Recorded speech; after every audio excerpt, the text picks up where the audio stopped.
শায়েখ শিবলি রহমতুল্লাহ আলাইহি তিনি একবার হজ করছেন। হজের মাতাফের মধ্যে তিনি লক্ষ্য করলেন একটা যুবক লাব্বাইক আল্লাহুম্মা লাব্বাইক এটা বলা বাদ দিয়ে তিনি বলছেন আল্লাহুম্মা সাল্লি আলা মুহাম্মাদিন নবিয়্যিল উম্মি ওয়া আলিহি ওয়াসাল্লাম।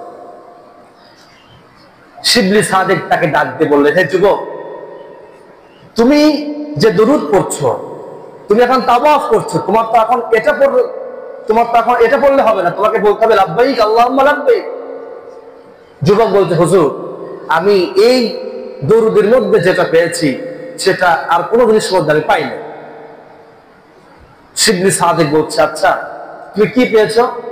বলতেছে, হুজুর, আমি যে হজে আসলাম আমি একা আসি নাই, আমার সঙ্গে আমার আব্বাকে নিয়েও আমি হজে আসতেছিলাম। কোনো বাড়ি ঘর নাই, ওই আগেকার জামানত আর বাসটা মানে কিছুই ছিল না, মানে কিছু ছিল না, পায়ে হজ করতে হতো, পায়ে হেঁটে। হুজুর, আমি আমার বাপকে নিয়ে সে বিশাল মরুভূমি দিয়ে আমি আমার আব্বার সাথে করে আমি হজ করতে আসতেছি। এই রাস্তার মধ্যে প্রতিমধ্যে আমার আব্বা অসুস্থ হয়ে গেল। আমার আব্বা যখন অসুস্থ হয়ে গেল, আমি আমার আব্বাকে একটু শান্তি দেওয়ার জন্য আমি আমার শরীরের দিকে রুমালটা জমিনে বিছিয়ে দিলাম। আমি আমার আব্বাকে বললাম, আব্বা, আপনি আমার রানীর পরে মাথা দিয়ে একটু বিশ্রাম করুন, হয়তো একটু শান্তি পেতে পারে।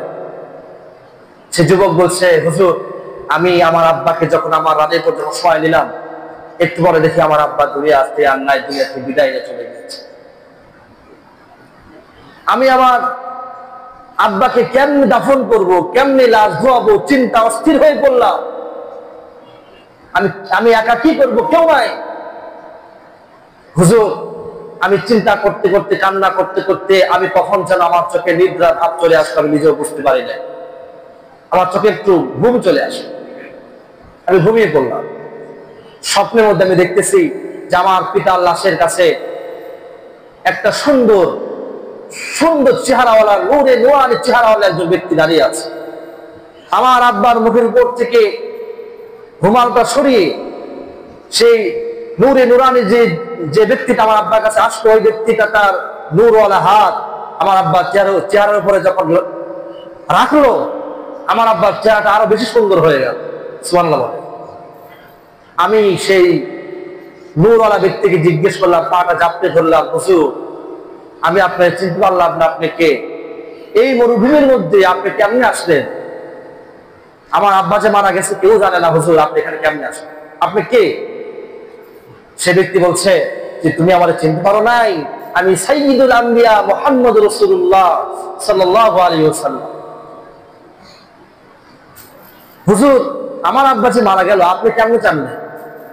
আল্লাহ রাসূল ওই যুবককে বলছে, হে যুবক, তোমার আব্বা প্রত্যেকদিন ঘুমানোর আগে 100 বার করে বলতো, আল্লাহুম্মা সাল্লি আলা মুহাম্মাদিন নবিয়্যিল উম্মি ওয়া আলিহি ওয়া সাল্লিম তাসলিমা।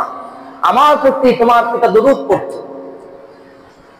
প্রত্যেকদিন ফেরেশতারা এই দরুদটাকে নিয়ে আমার সামনে হাজির হয়ে বলতো, অমুক এলাকার অমুকের পুত্র অমুক আপনার প্রতি এই দরুদটা সে পাঠিয়েছে, কিন্তু আজকে আসে নাই। আমি ফেরেশতাদেরকে জিজ্ঞেস করলাম, আমার অমুক উম্মতের দরুদ আজকে আসে নাই কেন?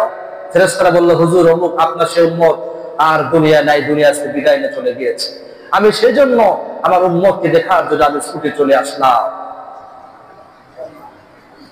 হে যুবক, তুমি চিন্তা করো না, তুমি একটু পরেই দেখবা তোমার আব্বাকে দাফন কার্য শেষ করার জন্য, দাফন কার্য সম্পাদন করার জন্য আশেপাশ থেকে অনেকগুলো লোক চলে আসবে, আল্লাহর পক্ষ থেকে রাত হয়ে গিয়েছে। সে যুবক বলছে, হুজুর, আমার ঘুমটা ভেঙে গেল।